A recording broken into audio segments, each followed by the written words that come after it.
Bonjour à tous, bienvenue à l'église ce matin. Nous sommes le 1er décembre, le premier culte du mois. Les fêtes de Noël sont en préparation, comme vous l'avez vu, l'église est décorée. J'aimerais qu'on puisse spécialement remercier l'équipe qui s'est levée tôt, qui a décoré. Merci à eux pour cette belle décoration. Il nous reste 4 cultes avant Noël et encore un autre avant le dernier de l'année. Donc c'est le sprint final pour terminer l'année 2024. Combien croient que Dieu veut encore nous parler jusqu'à la fin de l'année? Amen. Combien croient que pendant cette période de fête de Noël, les fêtes de fin d'année, Dieu a encore quelque chose à nous dire, a encore des choses pour nous, pour l'Église, et ce jusqu'à la fin de l'année. Je crois que Dieu va encore nous faire du bien. Il nous a fait déjà du bien depuis le 1er janvier 2024, et ça va durer, sa bénédiction va continuer à durer pour notre Église, pour chacun d'entre nous. Je le crois, on va vivre des moments forts ce mois-ci. Dieu veut également parler et sauver aussi les gens qui ne le connaissent pas encore. Et l'Église a préparé des temps forts ce mois-ci. Il y a le jeûne et prière de mardi 10 décembre. Nous avons le spectacle des enfants, qui est un spectacle d'évangélisation. Noël à la confiserie. Ne ratez pas cet événement que nous sommes en train de préparer. Nous aurons aussi notre culte de Noël et puis notre veillée du Nouvel An. Donc c'est un mois qui va être chargé, qui va être super. Dieu va bénir. Et bien évidemment, nous avons toujours la parole de Dieu qui nous parle chaque jour. Et j'aimerais introduire ce culte avec le premier passage du livre de Luc, l'évangile de Luc. J'aime bien le lire pendant les périodes de Noël, parce qu'on parle de la naissance de Jésus et de ce qui s'est passé tout autour de cela, le sens, la signification. Et Luc démarre son évangile en disant « Plusieurs personnes ont entrepris de composer un récit des événements qui se sont passés parmi nous. D'après ce que nous ont été transmis ceux qui ont été témoins oculaires depuis les débuts et qui sont devenus des serviteurs de la parole de Dieu. J'ai donc décidé à mon tour de m'informer soigneusement sur tout ce qui est arrivé depuis le commencement et de te l'exposer par écrit de manière suivie, très honorable Théophile. Ainsi, tu pourras reconnaître l'entière véracité des enseignements que tu as reçus. » Amen. Merci à Luc. Alors ici, il y a des mots-clés qui vont peut-être nous motiver ce matin, qui vont nous rappeler peut-être ces choses. Premier mot-clé, événements qui se sont passés. Amen. La Bible, c'est pas une légende, l'évangile n'est pas une légende. Des événements réels se sont passés. Amen. Deuxième mot-clé dans ce passage, des témoins oculaires. Il y a eu des multitudes de témoins oculaires et les choses ont été vérifiées par les yeux des anges, par les yeux des hommes. Amen. Et on nous dit que ces témoins oculaires, Luc nous dit, ils sont devenus des serviteurs de la parole de Dieu. Amen. Quand Dieu nous touche, après, le processus normal, c'est de le servir. Très honorable Théophile. Théophile, ça veut dire ceux qui aiment Dieu. Est-ce qu'il y a des gens qui aiment Dieu ce matin dans la salle? N'hésitez pas à lever les mains. Je fais exprès pour qu'on se motive ensemble. Waouh! Les jeunes Théophiles sont dans la salle. Donc on va pouvoir louer Dieu ensemble. Et le dernier mot-clé que j'ai retenu, l'entière véracité de ces événements. Jésus est le chemin, la vérité et la vie. Voilà ce qui nous donne être propulsé pour louer Dieu. Je vous invite à vous lever et merci à l'équipe qui a préparé ces chants. Et on va se réjouir non seulement ce matin, et pendant toute cette période du mois de décembre, Dieu va nous bénir, Dieu va faire des choses extraordinaires pour chacun d'entre nous, je le crois. Amen. Et je vous souhaite à tous un excellent culte.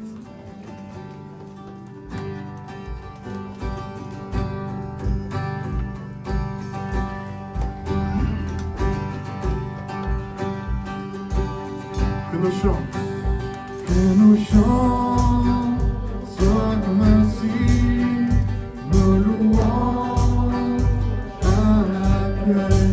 Nous sommes là pour toi. Nous sommes là pour toi. Ton souffle, bien précieux, nous remplit. Nous sommes là pour toi. Nous sommes là pour toi. Nos cœurs sont ouverts, Seigneur. Nos sont ouverts au tien, nous ne te cachons rien, nous avons soif de toi. Amen.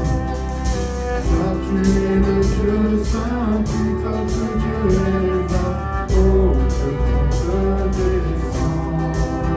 Que nous chantons, que nos cris soient comme un hymne, que ton nom retentisse. Nous sommes là pour toi, nous sommes là pour toi. Avec force, dire ce mot, et les morts revivront. Nous sommes là pour toi, nous sommes là pour toi. Nos cœurs, Seigneur, sont devant toi, nos cœurs sont ouverts au tien, nous ne te cachons rien, nous avons soif de toi. Car tu es le Dieu saint, tout autre Dieu est vain, oh, que ton feu descend. Nos cœurs sont ouverts ce matin, nos cœurs sont ouverts au tien, nous ne te cachons rien, nous avons soif de toi. Car tu es le Dieu saint, tout autre Dieu est vain, oh, que ton feu descend. Seigneur, nous t'accueillons, Seigneur, nous t'accueillons, ô roi et Dieu d'amour, tu es le bienvenu, que notre cœur t'adore, et toute âme s'éveille, ô roi et Dieu d'amour, tu es le bienvenu.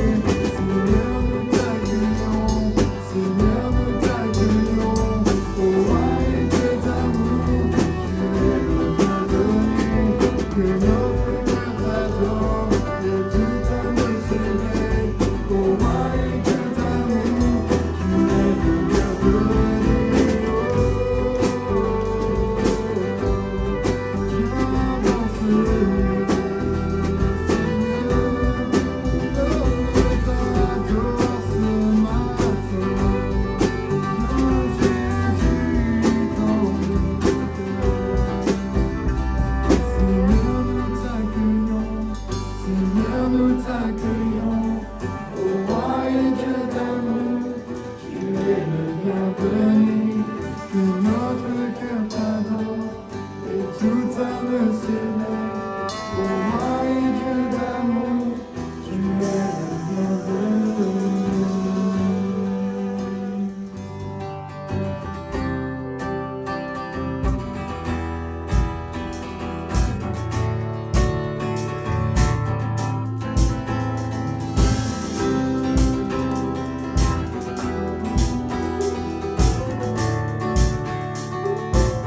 Dieu, tu es ma force. Dieu, tu es ma force et mon chant. Chaque jour, je me confie en toi. Tout-puissant, mon sauveur règne aux cieux. Dieu, tu es ma force. Dieu, tu es ma force, mon appui, la forteresse où je me réfugie. Le rocher qui protège ma vie. Malgré les ténèbres, les dangers qui m'entourent, je lève les yeux pour accueillir ton secours. Je ne craindrai pas si tu es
peut nous séparer de l'amour manifesté pour nous en Jésus-Christ. Amen.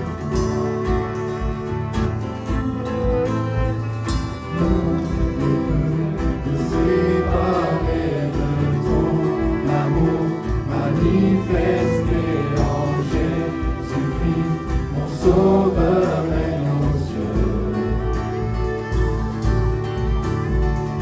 Rien ne peut me séparer de ton amour. Manifesté en Jésus-Christ, mon Sauveur règne aux cieux. Rien ne peut nous séparer ce matin. Rien ne peut me séparer de ton amour. Manifesté en Jésus-Christ, mon Sauveur règne aux cieux. Je suis venu te rencontrer pour proclamer que tu es fort et puissant. Nul ne peut te résister, sois glorifié.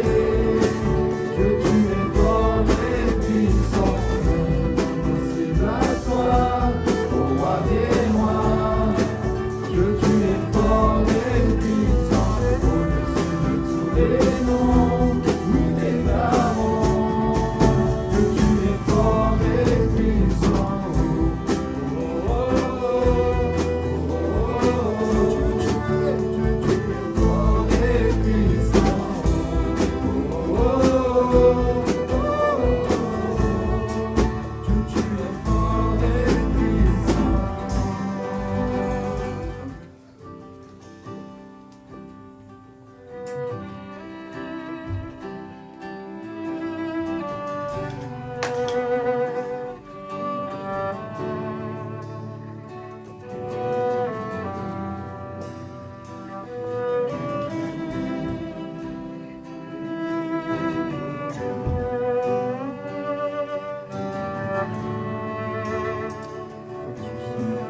Seigneur est là ce matin. Tu es là, présent parmi nous. Je t'adore, je t'adore. Tu es là, agissant parmi nous. Je t'adore, je t'adore. Tu es là, présent parmi nous. Je t'adore, je t'adore. Tu es là, agissant parmi nous. Je t'adore, je t'adore.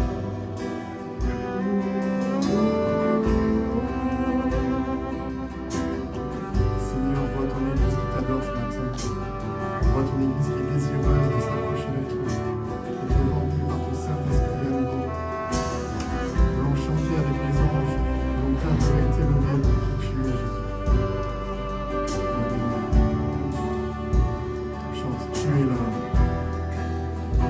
Tu es là, présent parmi nous. Je t'adore, je t'adore.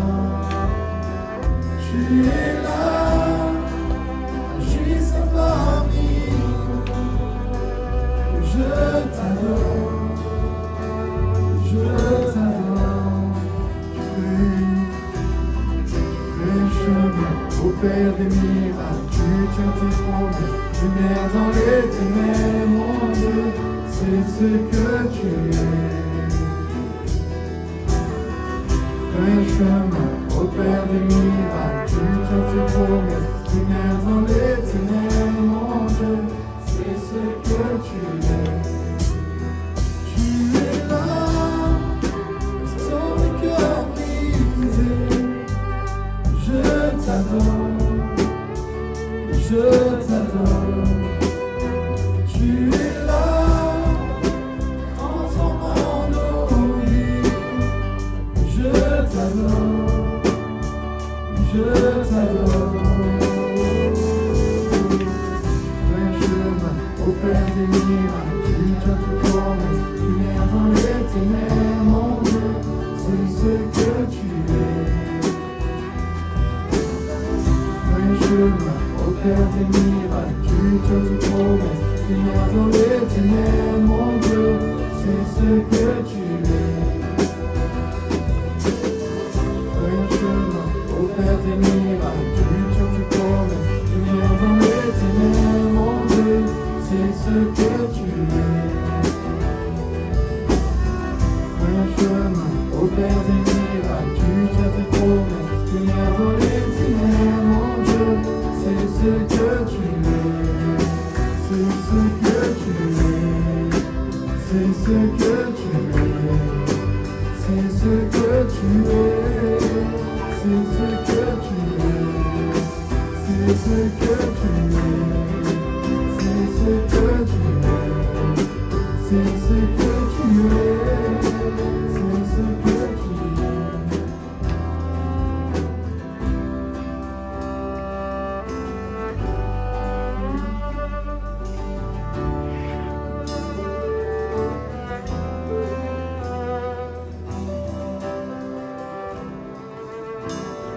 Seigneur, tu es ce Dieu qui agit. Tu es ce Dieu qui est au courant de tout, des difficultés, de tous les sujets de prière, Seigneur. Tu nous connais par notre nom, tu nous aimes. Tu connais le nombre de cheveux qu'il y a sur notre tête, Seigneur. Et tu agis pour nous, tu agis en notre faveur. Merci, Seigneur, parce que ce matin, on peut encore déclarer que tu es Dieu des miracles. Le Dieu qui était, qui est, qui sera. On va chanter de tout notre cœur, de toute notre foi. Même si je ne le vois pas, je sais que tu es là. Je sais que tu agis. Je sais que tu es puissant, tu es capable. C'est ce qu'on veut chanter ensemble.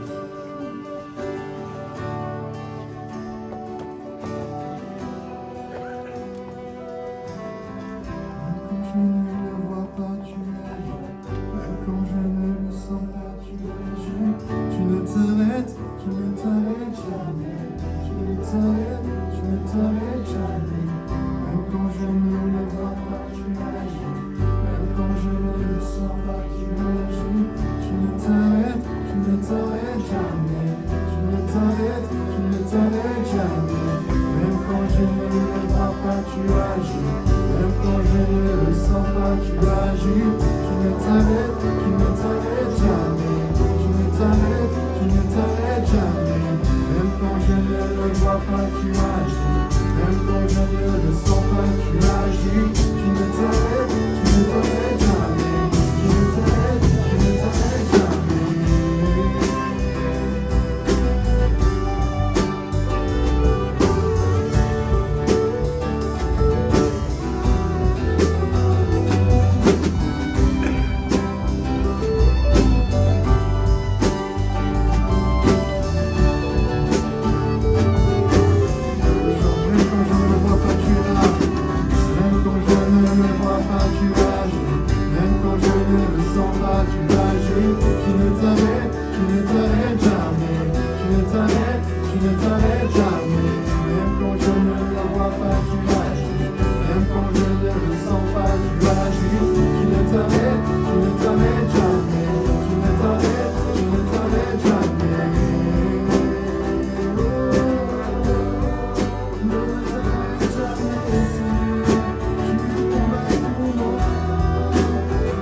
Tu sais mes erreurs,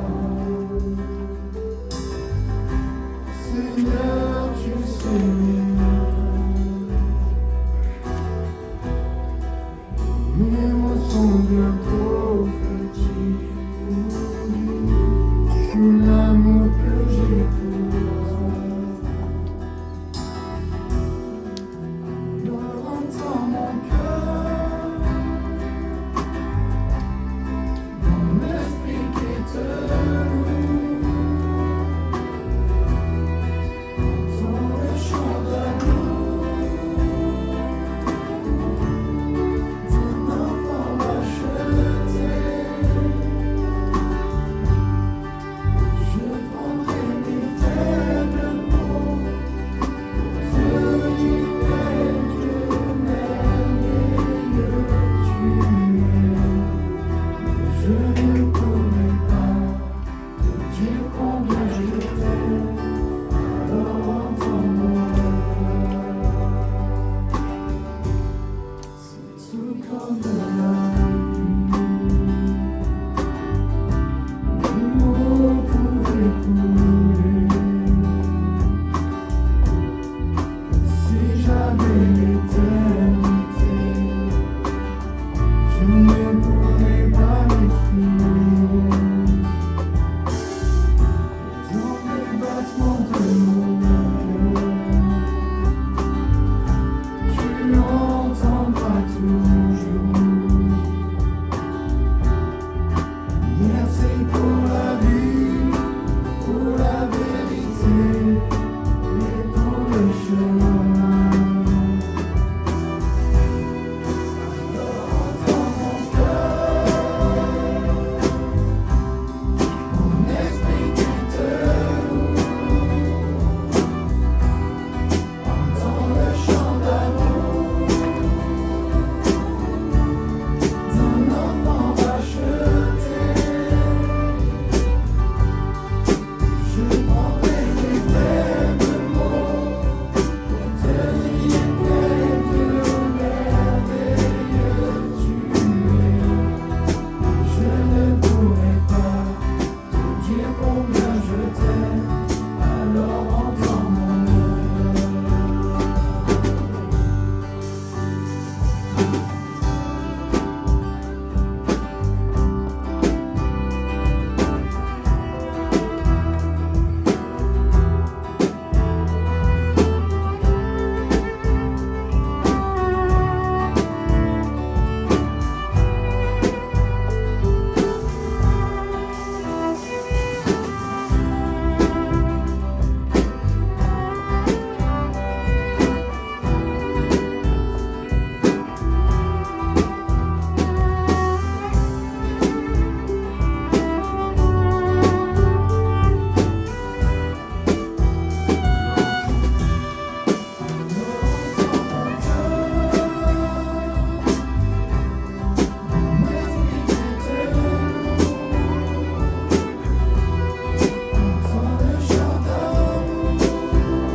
Mon âme a soif de toi, Dieu mon Père, mon être tu supplie, appuie-toi. Garde ton cœur de paix, la source qui désaltère, rafraîchis mon âme de toi.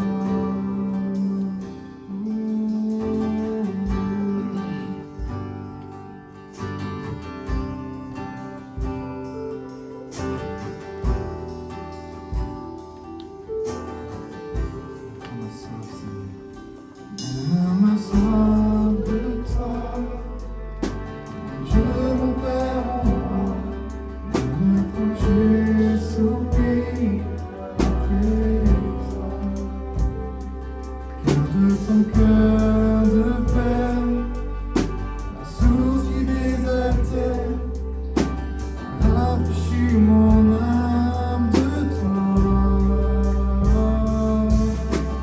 Inonder mon cœur, inonder mon âme, inonder mon être entier. Inonder mon cœur, inonder mon âme, inonder mon être entier.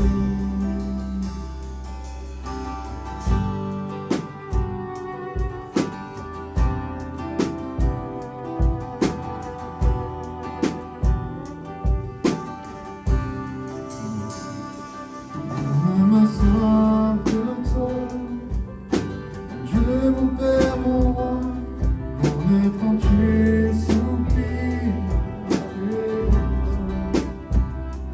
Cœur de ton cœur de paix, la source qui désaltère, rafraîchis mon âme de toi.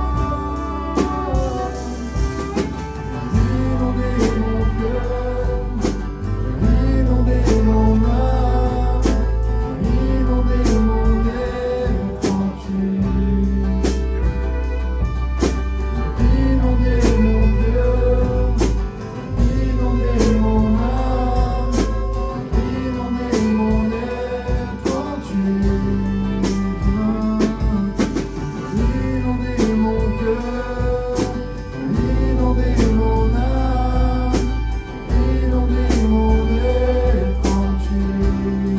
Viens nous remplir, inonder mon cœur, inonder mon âme, inonder mon être entier.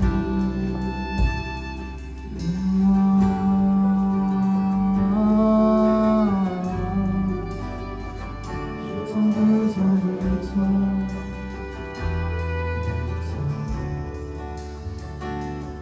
Et moi,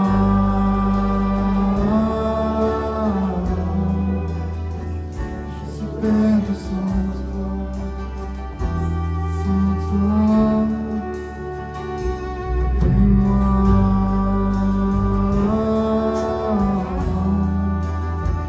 j'ai tant besoin de toi,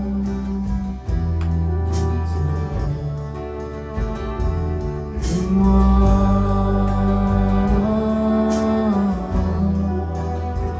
je suis perdu sans toi, sans toi. Et moi,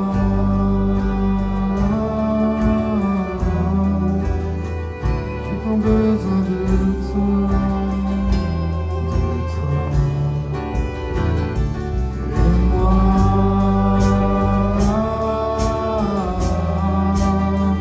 je suis perdu sans toi, sans toi. Et moi,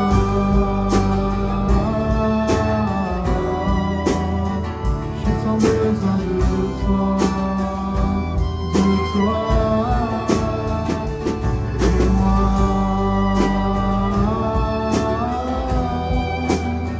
je suis perdu sans toi.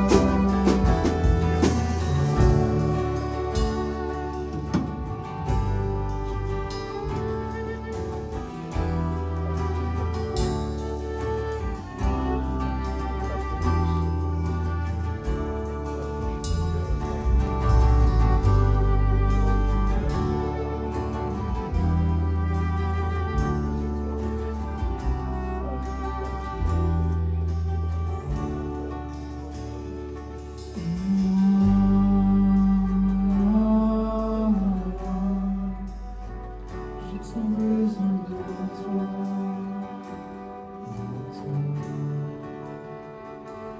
Et moi,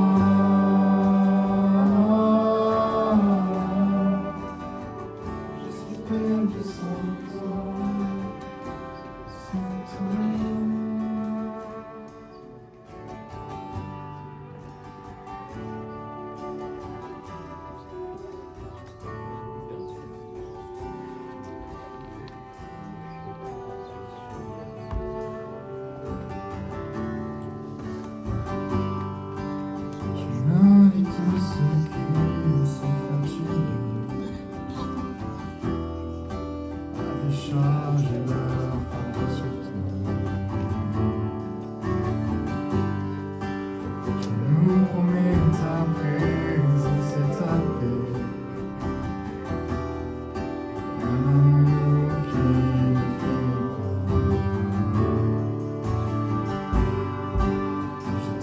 c'est pas moi-même qui arrive. Pour échouer au bout du chemin. Pourtant tu n'as jamais hésité encore à me tendre la main. Mon cœur est disposé, je réponds à ton invitation. Libre de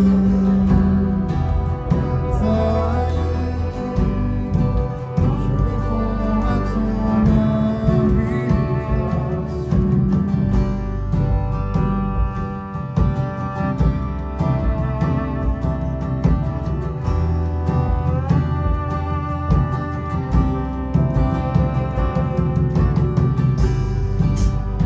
Vive chaque jour ton retour, tu me racontes de la croix. Par ta grâce, je repars à zéro. Les choses sont nouvelles en toi. Mon cœur est disposé, je réponds à ton invitation. Fini de batailler, je réponds à ton invitation. Mon cœur est disposé, je réponds à ton invitation. Fini de batailler, je réponds à ton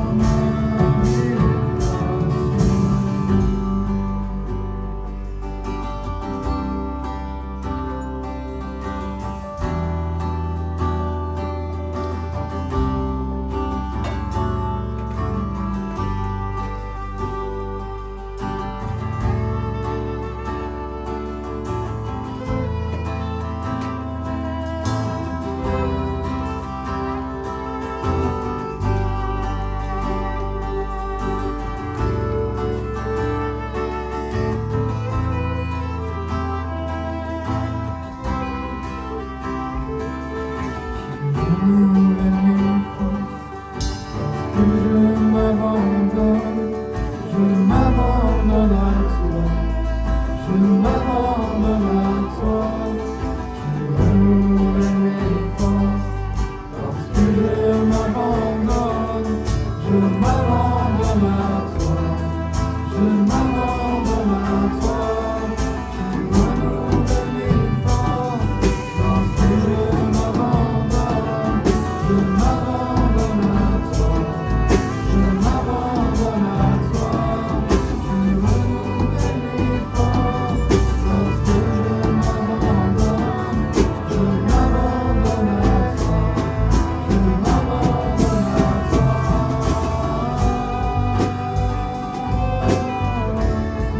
Oh Jésus, tu renouvelles mes forces. Oh Jésus, je m'abandonne à toi, je m'abandonne à toi. Lorsque je m'abandonne à toi, je m'abandonne à toi,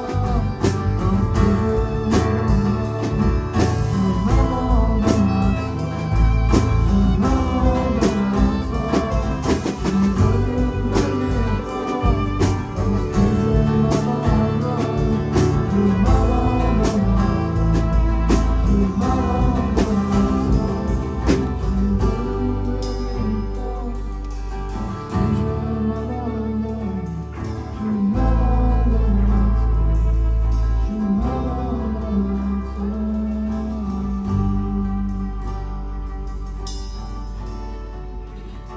Merci Seigneur. On va passer à la prédication de la parole de Dieu. Je ne sais pas si tu as prévu de prêcher sur Luc, mais j'avais déjà démarré un petit peu, au cas où. En tout cas, je te laisse toute liberté, la place. Merci à Jean-Luc qui continue de servir Dieu. Je crois que tu étais à l'église de Orange dimanche dernier. Maintenant, c'est nous qui avons la chance pour t'écouter ce matin. Donc, merci beaucoup déjà par avance. Sens-toi libre et sois richement béni. Amen. Merci Romain. Béni soit le Seigneur. C'est vraiment un privilège d'être ensemble ce matin, pouvoir ouvrir la parole de Dieu ensemble. Je monte juste un peu le pupitre. C'est le problème des grands. Voilà, en tous les cas, j'ai un honneur particulier de pouvoir prêcher dans un beau local bien décoré comme cela. Je veux remercier de tout mon cœur Christelle et toute son équipe qui a fait cette belle décoration. C'est vraiment un privilège et on va en bénéficier pendant tout le mois de décembre, apparemment, d'après ce que j'ai compris. C'est toute une série de dimanches qui vont se succéder. Et un mois de décembre qui annonce bien sûr la naissance de Jésus, sa venue sur la terre. Et je vais continuer un peu dans la continuité de Romains ce matin. Je ne vais pas vous parler de l'évangile de Luc, mais je vais vous parler du livre des Actes des Apôtres, qui est le second livre de Luc. Donc on veut vraiment se laisser bénir encore par la parole de Dieu ce matin. Vous savez, j'ai souvent entendu dire, et puis je l'ai même dit certainement à certains moments, le livre des Actes des Apôtres aurait très bien pu s'appeler les Actes du Saint-Esprit.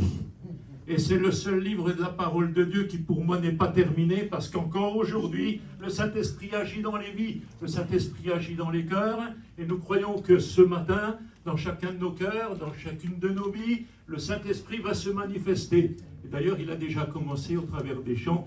Merci à Rémi et à toute l'équipe du groupe de louanges. C'est vraiment une grâce de Dieu. On voit dans le livre des Actes des Apôtres vraiment le désir de Dieu de travailler avec les hommes. Il ne veut pas nous laisser seuls. Certes, il nous a confié une mission. On est bien d'accord avec cela.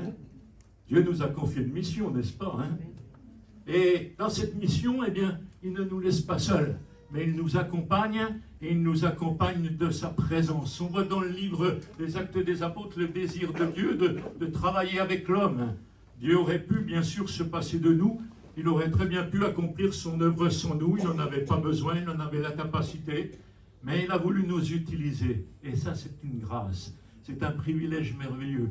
Jamais je ne pourrais assez le remercier de m'avoir appelé à le servir et de se servir encore de moi. Moi, je suis persuadé que Dieu bénit son disciple afin qu'il soit à son tour une source de bénédiction.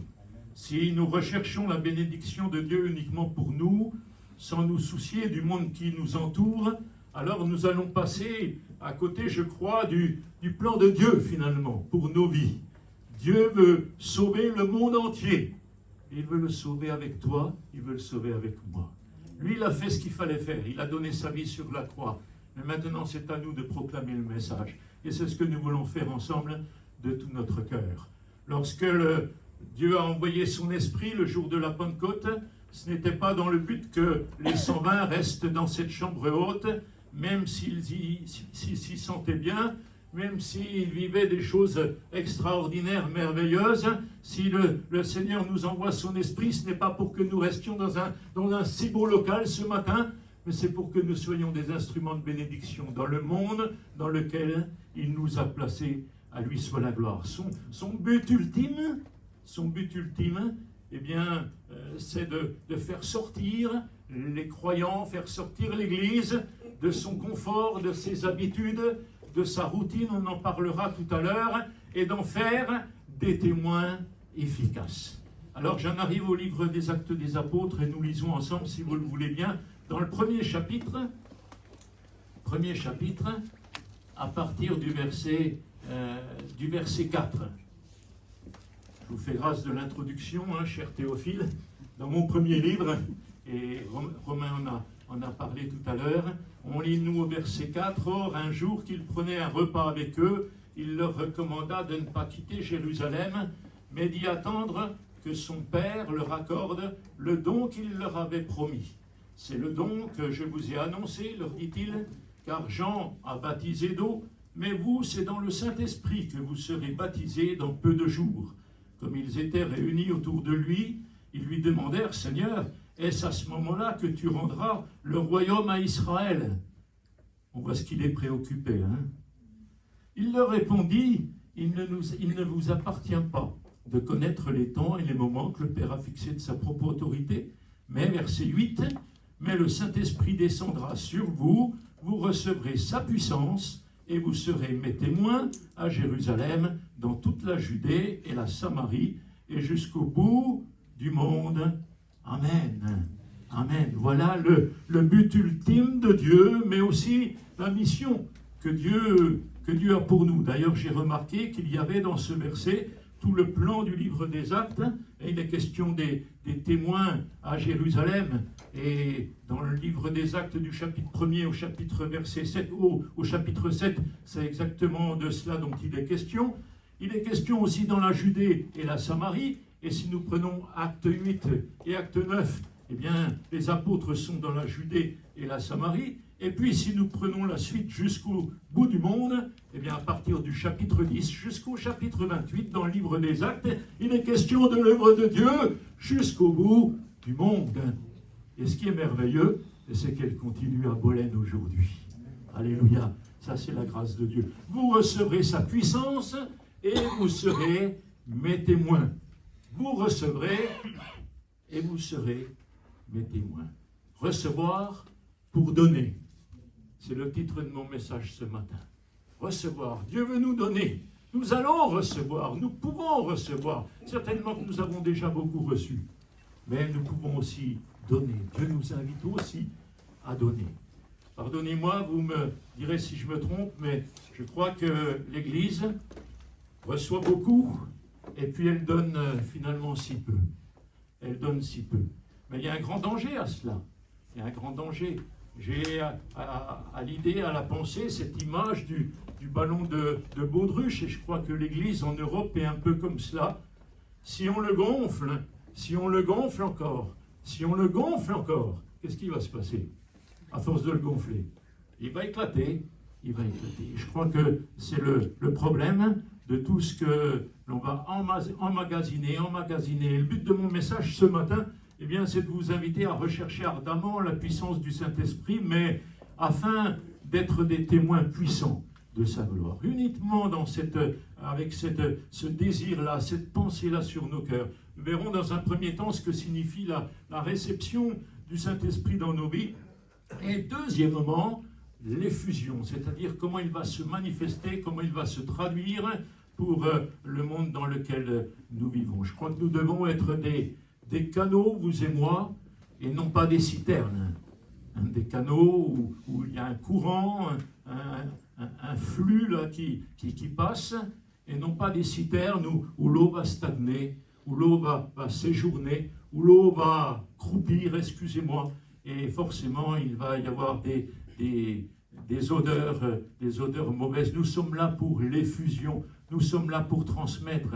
Alors, si on lit ensemble dans l'évangile de Jean au chapitre 20 et au verset 19, on retrouve un peu le même contexte où il nous est dit, ce même dimanche dans la soirée, les disciples étaient dans une maison dont ils avaient verrouillé les portes parce qu'ils avaient peur des chefs des Juifs.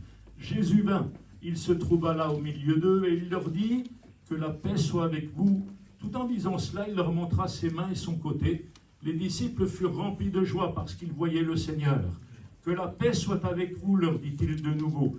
Comme mon Père m'a envoyé, moi aussi je vous envoie. Et après avoir dit cela, il souffla sur eux et continua, recevez l'Esprit Saint. Amen. Ce passage que nous avons lu, c'est un peu d'une manière évidente un mime prophétique qui annonçait aux apôtres l'expérience d'Acte 2. Je ne crois pas que les apôtres aient reçu le Saint-Esprit au moment où Jésus a soufflé sur eux, mais le geste de Jésus, c'était un peu comme une préfiguration de l'expérience qu'ils allaient vivre plus tard dans Acte 2. Si les apôtres avaient reçu le Saint-Esprit à ce moment-là, Jésus n'aurait pas dit quelque temps plus tard, en Acte chapitre 1er, « Vous recevrez le Saint-Esprit ».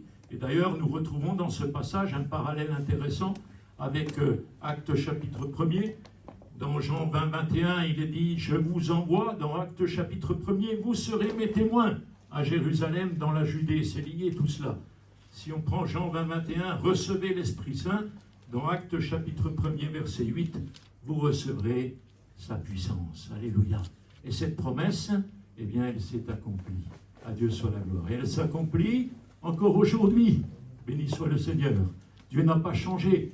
Ce qu'il a fait hier, il le fait encore aujourd'hui. Et tout comme les apôtres ont reçu le souffle de Dieu, le baptême du Saint-Esprit, eh bien Dieu veut nous accorder à chacun, je le crois ce matin, ce même baptême. Baptême signifie bien sûr immersion, submerger, plonger. Je crois que tout enfant de Dieu a besoin d'être immergé dans l'Esprit Saint s'il ne veut pas être prisonnier de la routine. Vous savez que c'est terrible de s'habituer à quelque chose, parce que finalement, on ne recherche plus rien d'autre. On croit que finalement, que ce que l'on a, c'est le meilleur, qu'il n'y a rien de mieux, qu'il n'y a rien de meilleur. Et c'est tellement naturel, tellement facile finalement, la routine, pour ne pas dire automatique. J'espère qu'il n'y a pas de chrétiens automatiques ce matin au milieu de nous. J'espère que vous ne venez pas au culte par habitude, loin de là. C'est un danger permanent qui nous guette dans nos vies. La routine, l'habitude, on s'habitue au style, on s'habitue à la forme de vie en Jésus, on s'habitue à une certaine vie religieuse au lieu de vivre passionnément la vie avec le Seigneur. Je vais m'habituer à la connaissance que j'ai de la Bible sans la laisser faire son œuvre dans mon cœur, sans la laisser exécuter son projet en moi. Quand j'entends la prédication et que je me dis « Ah, je sais déjà », alors je suis en danger. Je suis en danger. Si je chante les chants le dimanche parce que je les connais par cœur, je suis en danger. C'est pour ça que parfois on a des chants nouveaux, comme ce matin, ça fait du bien, parce que ça permet de chanter des chants avec notre cœur. Je parle de Jésus aux gens, mais finalement, je ne connais plus qui est Jésus pour moi. Et là, je suis en danger également. Si je vais à l'église pour célébrer Jésus, mais que je ne sais plus rencontrer Jésus dans ma chambre, alors je suis en danger. Si j'invite les inconvertis à aller vers Jésus, mais que je n'y vais plus moi-même, je suis en danger. Si je conseille Jésus comme seul remède aux problèmes de ce monde, mais qu'il n'est plus le remède pour ma vie, pour mon problème, alors je suis en danger.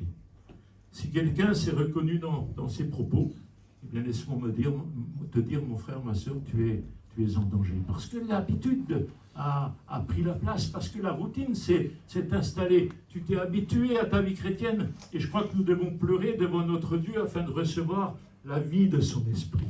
Être vivifié jour après jour par le Saint-Esprit, pour que jamais, plus que jamais, eh bien, nous puissions nous habituer à notre vie chrétienne. C'est vraiment le danger qui guette chaque croyant. S'habituer à être un chrétien, s'habituer à manifester les dons de l'Esprit sans manifester la vie de l'Esprit. La vie de l'Esprit, c'est beaucoup plus qu'une manifestation de quelques dons le dimanche matin.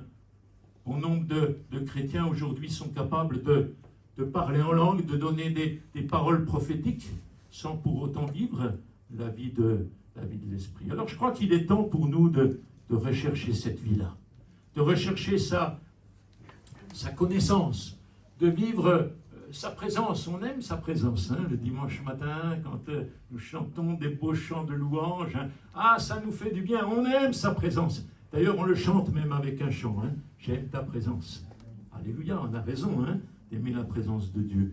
Mais parfois, eh bien, on aurait besoin de nous habituer justement à la présence de Dieu, à avoir d'autres moments intimes avec lui dans la journée, dans la semaine. Vous voyez où je veux en venir.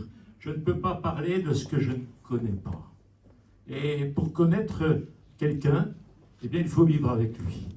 Il n'y a que lorsqu'on vit avec lui qu'on arrive à le connaître. Votre épouse, vous la connaissez, votre époux, vous le connaissez parce que vous vivez avec lui. C'est plus facile. Et le Seigneur, eh bien, pour le connaître, eh bien, il faut vivre avec lui.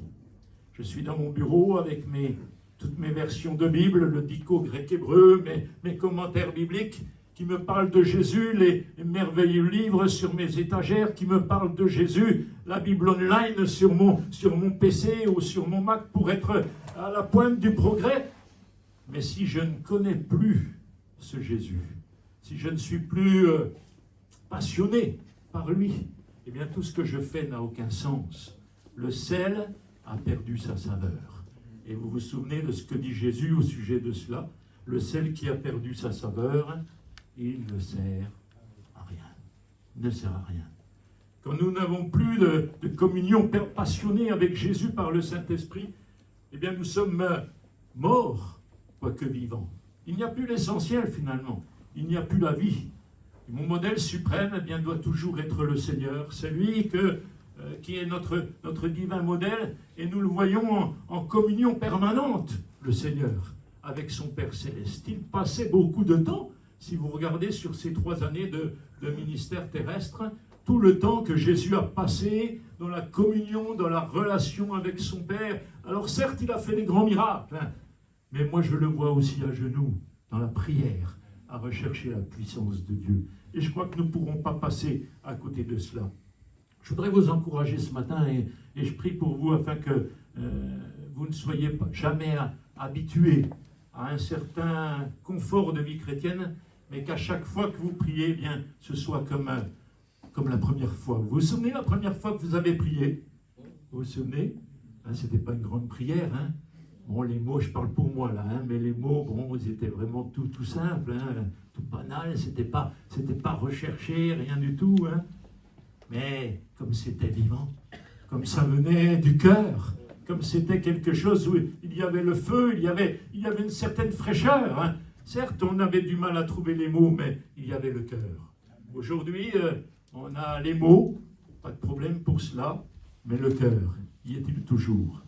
La vie, y est-il toujours? Parfois, bien des croyants ont perdu le fer, comme le fils du prophète dans le 2e livre des Rois, chapitre 6. Il avait perdu l'essentiel, le pauvre. Il avait toujours la hache, il avait toujours le manche, mais il avait perdu le fer. Comment voulez-vous couper un arbre, abattre un arbre s'il ne vous reste que le manche, hein? Ça va faire du bruit. Ah, vous allez taper, oui, il n'y a pas de problème, vous allez faire du bruit. Des fois, le bruit, ça ne manque pas d'ailleurs. Mais le résultat, il est inexistant. Ça ne sert à rien. Ça ne sert à rien. Parce qu'il avait perdu l'essentiel. Et parfois, malheureusement, beaucoup de croyants, eh bien, ont perdu l'essentiel. La puissance du Saint-Esprit. La puissance du Saint-Esprit. Les premiers disciples, les apôtres, dans le livre des Actes, tout ce qu'ils ont pu faire accomplir par la grâce de Dieu, c'est par la puissance du Saint-Esprit. C'est parce qu'ils avaient été visités par l'Esprit de Dieu dans la chambre haute qu'ils ont pu accomplir ensuite tout ce qu'ils ont fait. Ils ont reçu pour donner. Et je crois que nous voulons nous aussi ce matin recevoir pour donner. Amen. Amen. Parlons quelques instants de l'effusion du Saint-Esprit.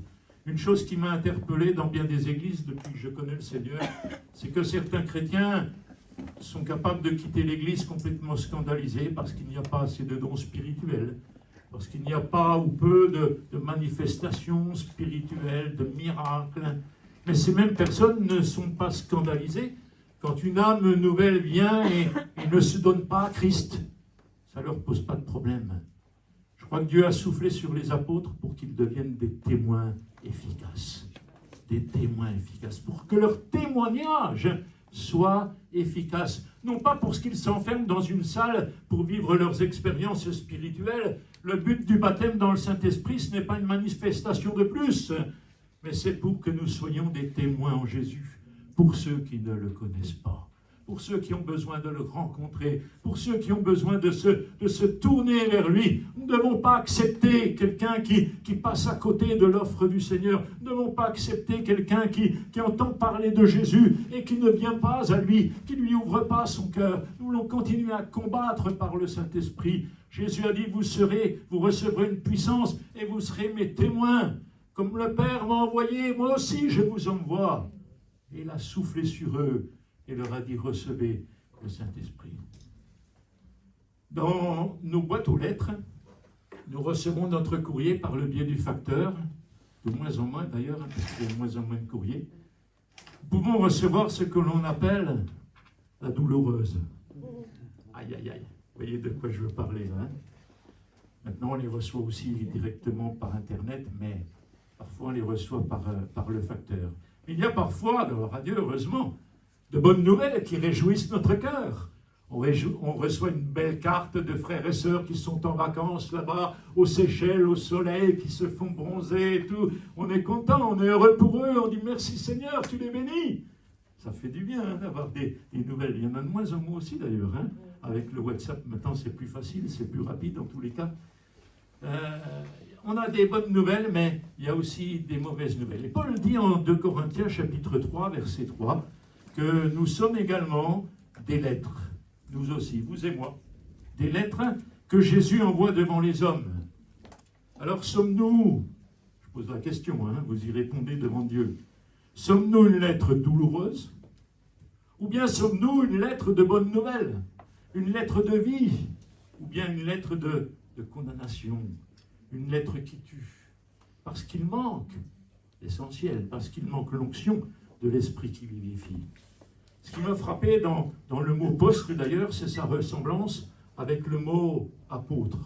Peut-être que vous ne l'avez pas vu, mais en grec, le mot apôtre, ça se dit apostolos. Apostolos. Et ça signifie envoyer également. Et en fait, le mot poste et le mot apôtre, eh bien, ils ont la même racine étymologique, qui signifie envoyer. Envoyer. En fait, chaque personne qui ne connaît pas Dieu, eh bien, est une lettre morte. À la base, elle est une lettre morte. Parce que la loi divine la condamne à cause du péché. Mais si cette lettre accepte Jésus dans sa vie, eh bien, elle devient affranchie. Alléluia! Elle devient affranchie. Christ nous a affranchis. Pas timbré, hein, on est bien d'accord. Hein? Affranchis. Il nous affranchit. Et si le Christ nous affranchit, dit la Bible, alors nous sommes réellement libres. Hein? Amen. Amen. Oui, ça c'est le miracle divin. Hein? C'est le miracle de Dieu. Jésus souffle sur cette lettre morte et elle devient vivante. C'est mieux que Mimi Mati. Hein? Jésus a soufflé son esprit sur nous afin que nous devenions des lettres vivantes. Amen. Oh là, j'ai pas... Amen. Ouais, hein? Vivant. Amen. Des lettres vivantes que le Père va envoyer devant les hommes afin qu'ils puissent lire en nous les merveilles de Dieu.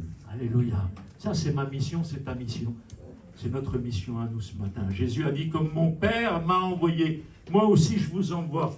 Après avoir dit cela, il souffla sur eux et continua, recevez l'Esprit Saint. Amen. Amen. Ah, c'est incroyable ça. C'est incroyable. Incroyable, mais vrai. Dieu a pris la lettre morte que j'étais, il m'a affranchi par son sang précieux qui a coulé à la croix, et il m'a dit, vas-y Jean-Luc, comme le Père m'a envoyé, moi aussi je t'envoie. Et puis il a soufflé sur moi de sa puissance, de son esprit. Il a soufflé.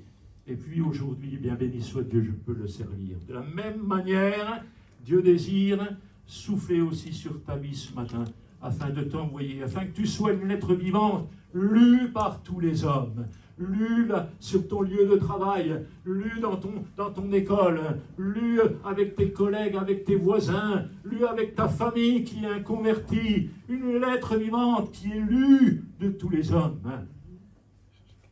Vous savez, pour moi, l'Église, c'est pas un club où il fait bon vivre, même s'il fait bon à l'Église, hein, mais c'est pas un club où il fait bon vivre, et c'est plutôt un hôpital spirituel pour les blessés du chemin. C'est plutôt une oasis dans le désert de la vie. C'est plutôt un poste de secours en faveur de l'humanité qui nous entoure. Mais en plus de tout cela, eh bien, l'Église est aussi un bureau de poste où Dieu souffle son esprit sur nous, qui sommes ses lettres, pour les envoyer et qu'elles soient lues de tous les hommes. Vers ceux qui ont le cœur brisé, vers ceux qui sont malades, ceux qui sont captifs, ceux qui sont pécheurs, afin qu'ils reçoivent la bonne nouvelle de Jésus. Alléluia. Et qu'une année de grâce leur soit publiée. Jésus a dit, comme le Père m'a envoyé, moi aussi, je vous envoie. Amen. Alors je vais arriver à ma conclusion bientôt. Je crois que l'Église où règne l'Esprit de Dieu, ce n'est pas une Église centrée sur elle-même, mais c'est une Église qui est ouverte à l'extérieur. Et là, bon, je ne prends pas bien sûr l'Église locale, je prends l'Église avec un grand E, dans notre pays. Si l'Église où se laisse visiter par l'Esprit de Dieu, si l'Église recherche la vie de l'Esprit, eh bien ce n'est pas une Église centrée sur elle-même, mais c'est une Église ouverte sur l'extérieur. C'est une Église qui reçoit l'onction afin de passer à l'action.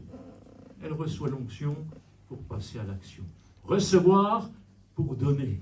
Il a soufflé sur eux et il les a envoyés. Alléluia. Il veut souffler sur nous ce matin. Il veut souffler sur toi, sur moi. Et il veut nous envoyer pour que nous soyons ses témoins là où nous sommes placés.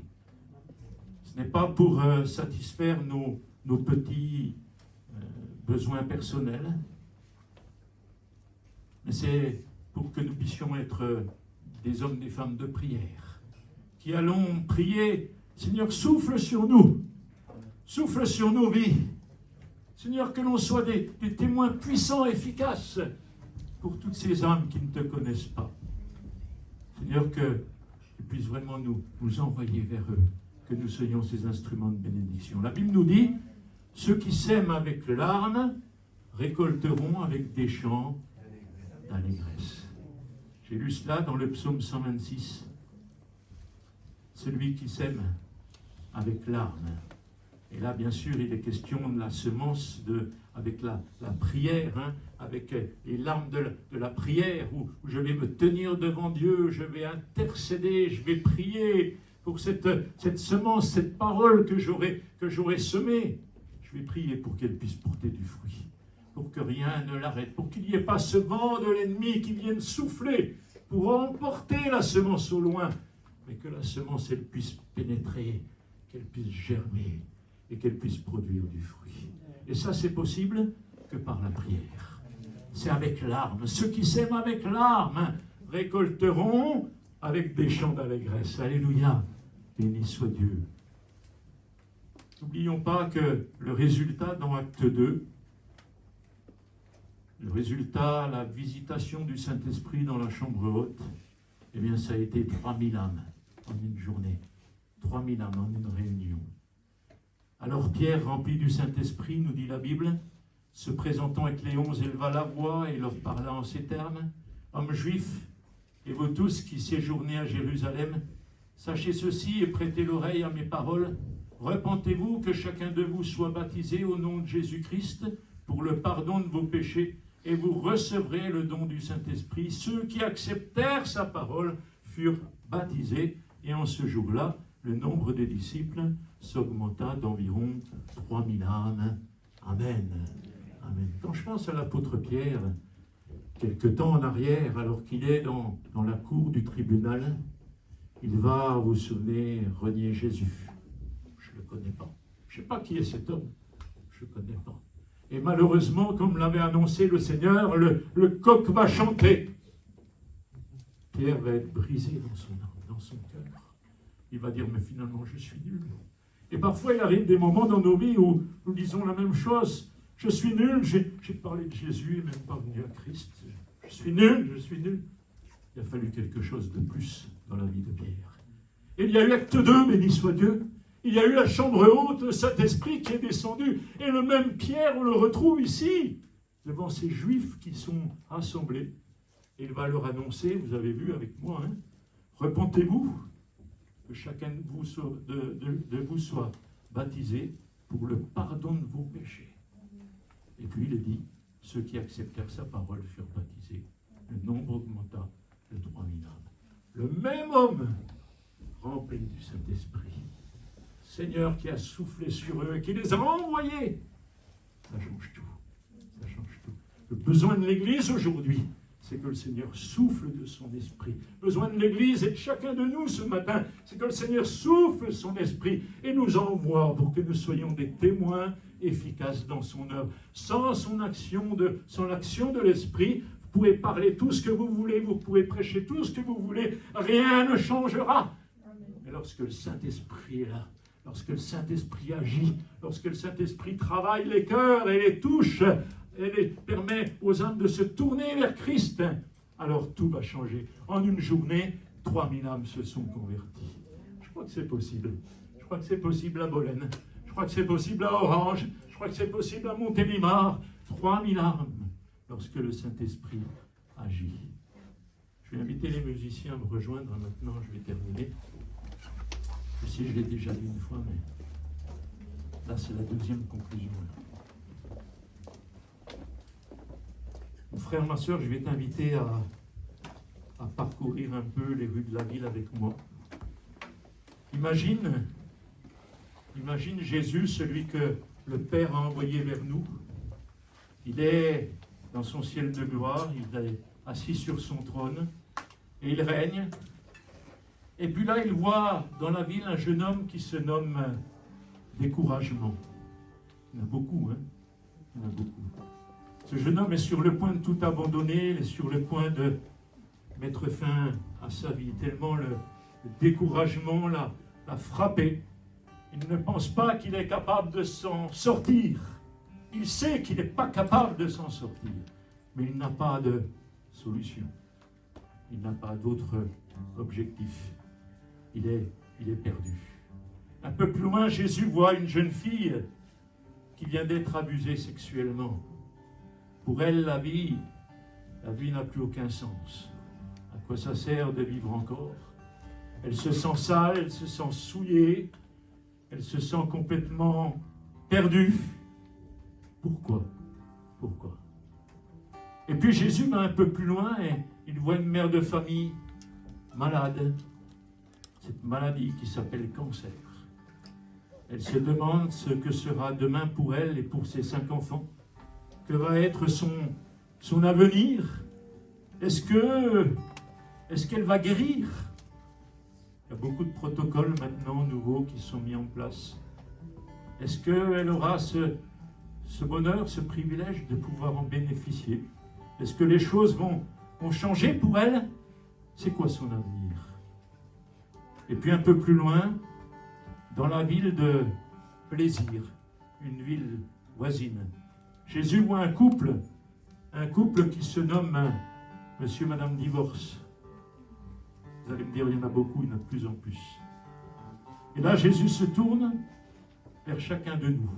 Il se tourne vers moi, il se tourne vers moi, vers toi. Et puis il dit, qui vais-je envoyer? Qui vais-je envoyer vers ce jeune homme qui est découragé? Qui vais-je envoyer vers cette jeune fille qui était abusée sexuellement? Qui vais-je envoyer vers cette mère de famille qui est atteinte du cancer et qui ne pense pas guérir? Qui vais-je envoyer vers ce couple qui est en train de se séparer, ce foyer qui est brisé? Peut-être qu'il y a des enfants derrière. Qui vais-je envoyer? Qui vais-je envoyer? Et puis je lis ce passage de la parole de Dieu que nous avons lu ce matin. Comme le Père m'a envoyé, moi aussi, je vous envoie. Je vous envoie. Allons-nous entendre l'appel de Jésus? Allons-nous entendre l'appel du Seigneur, du Maître, et puis dire, Seigneur, oui, j'ai entendu ton appel. Je veux être cet instrument efficace, ce témoin efficace que tu vas utiliser pour un tel, que tu vas utiliser pour une telle, que tu vas utiliser pour telle autre personne. Peut-être c'est quelqu'un de ta famille, peut-être que c'est quelqu'un qui travaille à tes côtés, peut-être que c'est quelqu'un que tu côtoies jour après jour et qui a besoin d'entendre parler de Jésus. Est-ce que ce matin, le Saint-Esprit va brûler dans ton cœur pour que tu dises, oui Seigneur, j'ai entendu ton appel, je veux me lever, rempli de ton esprit et apporter ce message merveilleux à ma génération. Comme le Père m'a envoyé, moi aussi, je vous envoie. Il souffle sur nous, il souffle sur toi ce matin, il souffle sur chacun de nous. Et il te dit, reçois le Saint-Esprit, sois rempli, sois inondé. On l'a chanté tout à l'heure, viens inonder mon cœur, viens inonder mon âme, viens inonder, Seigneur. Pas quelques gouttes, ça ne sert à rien. Non, un torrent de la puissance de Dieu qui agit et qui se manifeste dans chacune de nos vies. Qu'il voudrait ce matin qui va dire, Seigneur, oui, j'ai entendu ton appel, et je veux être cet instrument efficace entre tes mains, pour ma génération, pour ceux qui sont à mes côtés, pour ceux qui, peut-être demain, n'auront pas l'occasion de se tourner vers toi, avant qu'il soit trop tard. Eh bien, je vais aller leur parler de ton amour et de ta grâce. Seigneur, serre-toi chacun de nous. Amen. Amen. Alléluia. Oh, Jésus, sois béni. À toi la gloire, Seigneur.